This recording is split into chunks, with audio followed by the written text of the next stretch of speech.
Всем привет, ребята! Сегодня мы заранее обсудим события Лига бойцов Тундры. Оно стартует уже в понедельник, и я хочу поделиться своими мыслями, на что стоит обратить внимание и как лучше к нему подготовиться. Кстати, сразу хочу напомнить, до розыгрыша 5 сертификатов по 499 ледяных звезд осталось совсем немного. Менее 50 человек до 2000 подписчиков в моем телеграм-канале. Так что если вы еще не там, присоединяйтесь, чтобы не пропустить итоги и полезные материалы по игре. Ну что, поехали разбираться? Что нас ждет интересного в Лиге бойцов Тундры? И перед началом обсуждения попрошу вас поставить лайк этому видео, так как для меня это очень важно. Ваша активность стимулирует меня снимать больше качественного контента. А теперь присаживайтесь поудобнее, надеюсь, чай вы уже подготовили, так что давайте начинать. Сегодня мы с вами обсудим предварительную информацию о мероприятии Лига бойцов Тундры. Само событие мы сможем детально рассмотреть уже с понедельника. Именно в этот день стартует ивент. Но довольно часто ребята в чате телеграм-канала просят рассказать о мероприятии заранее. Поэтому я сегодня постараюсь поделиться всем, что удалось узнать, собрав информацию из разных источников. Это уже второй сезон мероприятия. Первый сезон был на начальных серверах, а теперь он доступен большинству участников нашей любимой игры. Как вы видите по отчету, мероприятие уже стартует завтра. Поэтому давайте пройдемся по всем пунктам, которые нам уже сейчас доступны. Возможно, они помогут лучше разобраться с основами этого события.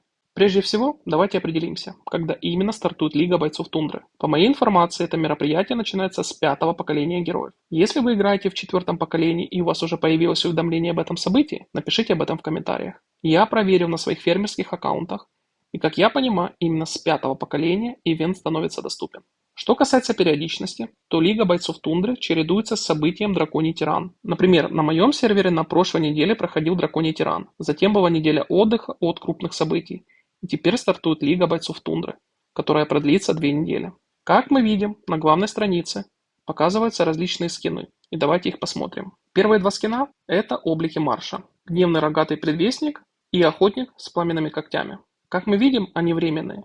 И честно говоря, я довольно скептически отношусь к таким скинам. Но в любом случае, уже завтра мы постараемся узнать, какими способами мы их сможем получить. Помимо этого, добавлены украшения для Острова Рассвета. И вот они уже не временные, поэтому будем разбираться, как именно их можно будет получить. Можно ли их будет улучшать за общие мифические фрагменты украшений? Думаю, нет. Скорее всего, они будут улучшаться по такому же принципу, что и скин на СВС – Меч Завоеваний.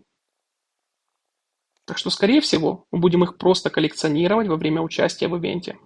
А теперь давайте с вами зайдем в руководство мероприятия. Мы с вами будем сражаться за титул чемпиона. Ну, хорошо, уговорили, будем воевать. И что мы с вами видим на второй картинке? Ничего не напоминает? Игра как будто намекает, что пора снять для вас ролик про Литейную. И придумала для меня новую альтернативу – Лига бойцов Тундры. Ведь сама битва будет проходить по формату Литейной. Здесь будет 2 альянса, которые сражаются между собой. На карте указаны Королевская Литейная, 2 портативных объекта, ремонтный комплекс, склад вооружения, котельная и центральная транзитная станция. Захваченное здание позволяет получать очки арсенала, которые, как я понимаю, будут определять победителя. Кто наберет больше очков в течение часовой битвы, тот и выиграет. При потере здания мы теряем временные очки арсенала защитника, которые затем будут разбросаны по карте. Любая из сторон их может подобрать. И, конечно же, мои любимые оружейные мастерские.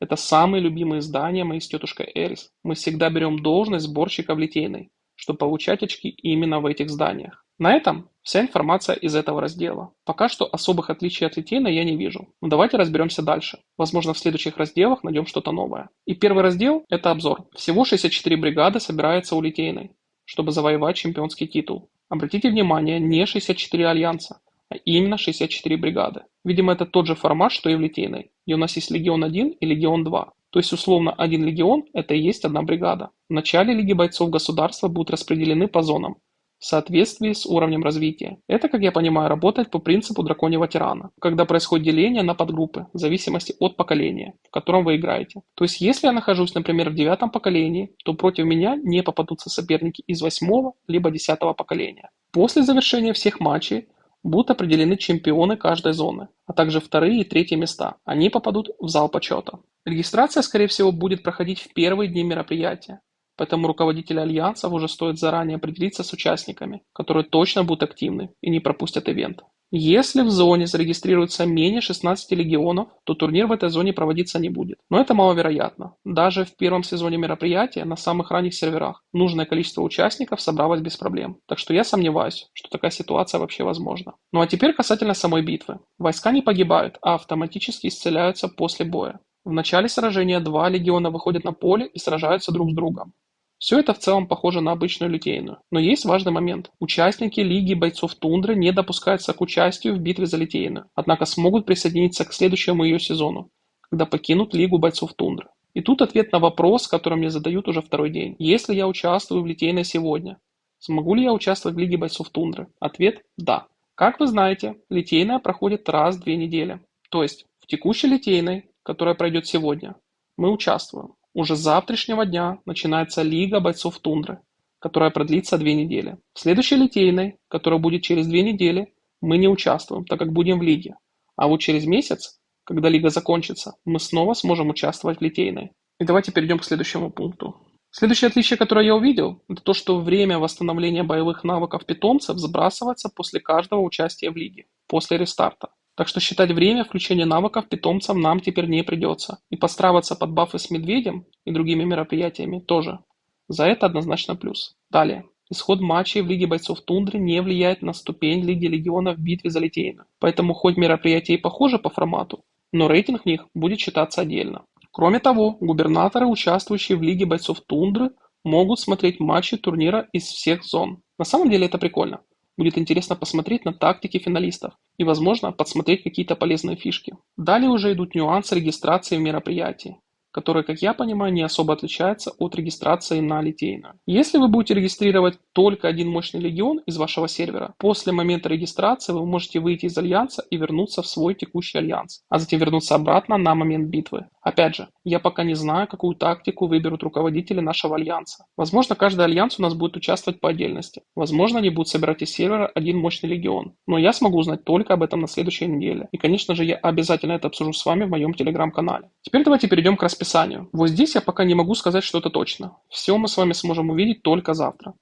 Но я, как понимаю, это будет выглядеть следующим образом. Есть 64 команды, которые будут разделены на 4 группы по 16 участников. В каждой группе 16 участников будет соревноваться по формату, похожему на Лигу чемпионов. В течение первой недели будут определяться 4 лучших участника. Это этап, который можно условно назвать этапом подготовки. Затем эти две команды проводят между собой битвы, и 2 победителя переходят в Золотую Лигу, а 2 другие команды в Серебряную. Далее в руководстве идет описание распределения команд. Но в любом случае, ребята, все точно станет ясно уже в ближайшее время. Как только мы сыграем в первый раз, мы сразу поймем, что именно имелось в виду в правилах. А возможно, разберемся уже завтра, когда появится больше информации о мероприятии. Касательно зданий, особых отличий от литейной здесь нет. Королевская литейная, прототипный объект, ремонтный комплекс, склад вооружения, лагерь наемников, центральная транзитная станция, котельная. Да, все то же самое, как и в литейной. Интересно, но посмотрим уже на практике. И последний пункт – это правила рейтинга Лиги бойцов Тундры. Чемпионы – это те, кто победил в 3-м раунде среди 16 команд.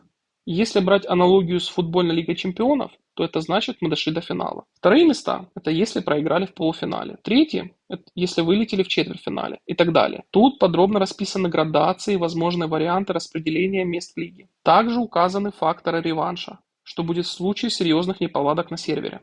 В любом случае, совсем скоро обо всем мы узнаем точно.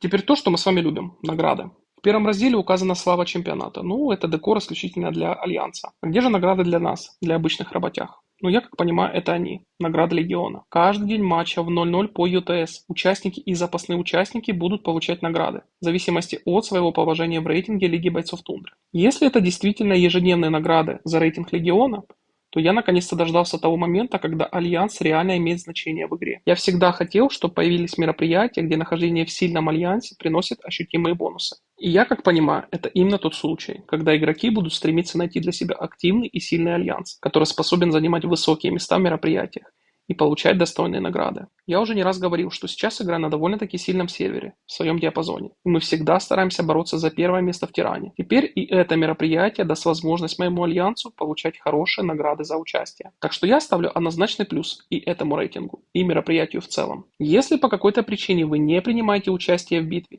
и не были выбраны основным либо запасным игроком, то не расстраивайтесь. Для вас также подготовили приятные бонусы, которые вы сейчас видите на экране. И последний раздел – это награды за битву, где мы будем получать призы по аналогии с битвой за литейную. Есть награды за выбывание и награды чемпионата. В любом случае, ребята, я владею информацией не намного больше вашего, разве что уделил пару часов, чтобы собрать все, что сейчас известно об этом мероприятии.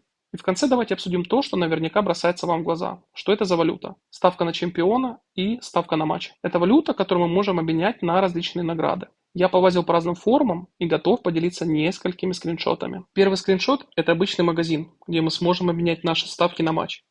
Как видно из других разделов, мы сможем делать предсказания на матч и предсказания на чемпионат, а затем обменивать фиолетовые купоны. Приоритет, думаю, всем ясен – это Мифрил. В магазине чемпионата уже больше опций для покупок, и ассортимент выглядит ярче. Лично я буду опираться на Мифрил и на здание за 1200 желтых купонов. А вот телепорт за 10 тысяч, ну не знаю, я пока не готов сказать. Сколько купонов можно будет получить за участие в чемпионате, поэтому будем ориентироваться на первый опыт участия. Важно уточнить, купоны сохраняются на следующий сезон, так что их можно копить для будущих покупок. В целом, это все, что я вам хотел рассказать на основе информации, которую я собрал за день. Я надеюсь, настал тот момент, когда Альянс действительно будет иметь значение в игре. Ведь именно в этом мероприятии, находясь в хорошем альянсе, можно собрать достойные награды. В любом случае, мы будем обсуждать все это в нашем телеграм-канале, как только мероприятие начнется. И если вы тоже готовы обсуждать ивент вместе с нами, добро пожаловать в Телеграм. Более подробный гайд про это мероприятие я вам обязательно сделаю, как только буду точно понимать, как работает каждый пункт. С вас попрошу лайк за труды. И если будет 100 лайков под этим видео, то сниму для вас подробный обзор этого мероприятия. Ну и конечно же сама битва. Пора вам уже сделать долгожданное видео про Литейную. А где, как не в этом похожем мероприятии, мне не закрыть свой долг перед вами. В любом случае, я жду от вас обратной связи. Я хочу услышать от каждого из вас, что вы ожидаете от этого мероприятия. Так как Литейная нам теперь будет сниться в прямом и переносном смысле. Так как битв теперь будет действительно немало. И нам необходимо с вами понять, стоит ли награды за участие в этом мероприятии. Лично я готов биться, так как награды, я считаю, того стоят. Вот такой у нас с вами вышел предварительный обзор Лиги бойцов Тундры. Событие обещает быть интересным, и думаю, скучно точно не будет. И как минимум Литейная нам теперь будет более чем с головой. Пишите в комментариях, что вы ждете от этого мероприятия. И не забывайте, до розыгрыша 5 сертификатов по 499 ледяных звезд осталось менее 50 подписчиков в моем телеграм-канале. Так что поддержите канал, подпишитесь на мой YouTube канал и, конечно же, на телеграм-канал, и мы скоро будем с вами подводить итоги. Спасибо, что заглянули. Увидимся уже после старта события. Всем удачи в Лиге бойцов Тундры, и пусть фортуна будет на вашей стороне. А на сегодня все, ребята. Всем спасибо за просмотр, всем пока-пока.